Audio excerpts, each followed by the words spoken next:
Now, do you think that you'd be able to spot the signs if your child was suffering depression? It is estimated more than 1 million teenagers will experience depression, stress or anxiety by the time they reach 18.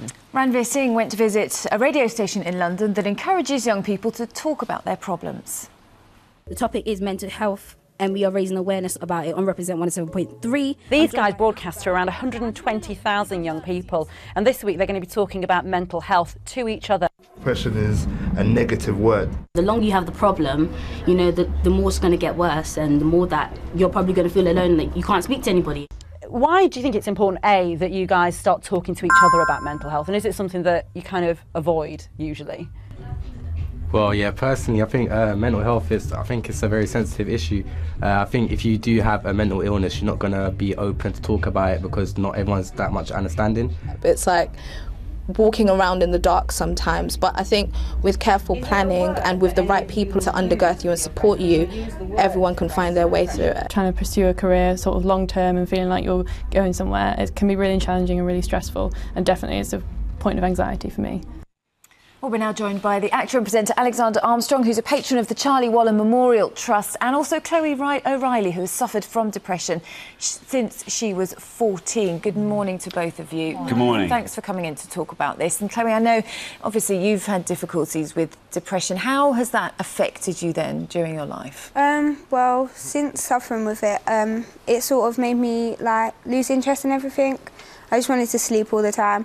I sort of lost interest in school, even though I do want to go to uni, so which is quite important, education obviously, but yeah, I just lost interest. I used to sleep all the time, didn't want to go out with friends. My mum noticed my behaviour changing, and she sort of was the one who made me do something about it. So she helped you to get something, you know, something done about it, really. Yeah. How did that change? What happened then for you to be able to get the help you needed? Well, she told me to go to the doctors, obviously. I had to speak to a doctor about it, who did tell me that, you know, I needed to seek some sort of professional help.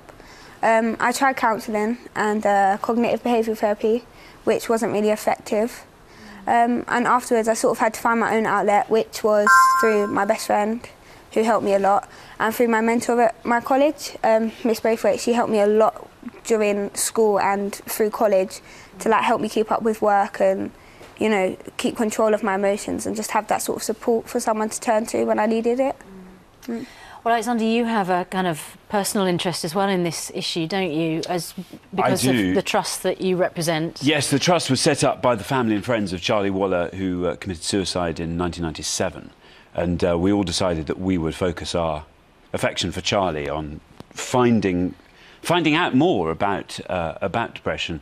I think it's more about sort of raising awareness of depression and sort of lowering inhibition amongst people so they can feel free to talk about it.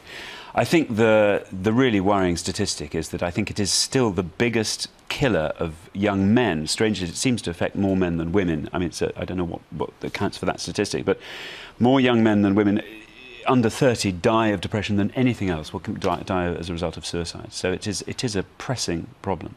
Chloe tells an incredible story of feeling very low from the age of 14, and then managing to find the help that she needed. But for parents, how hard is it to spot? I mean, the symptoms that you described, Chloe, lying in bed, not wanting to move, losing interest. I mean, this is absolutely typical teenage behaviour. Charlie Waller Memorial Trust is publishing a guide for parents, and for a long 15 years now they've been coping with this, and they've collated the most frequently asked questions they get into this very practical guide for parents, and it shows how to recognise, chiefly how to recognise the difference between normal adolescent mood swings and depression.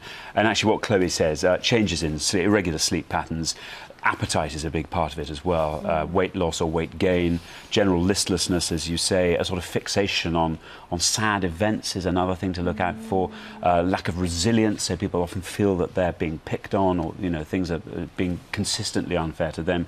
These are all signs that parents can look out for. But in the guide, I think the most useful part of the guide, actually, it helps parents navigate that tricky conversation they need to have.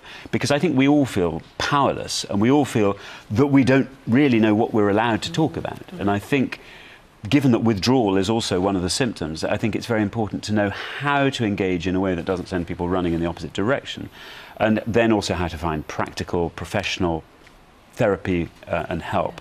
And these are proven strategies. They really do work and help people overcome depression.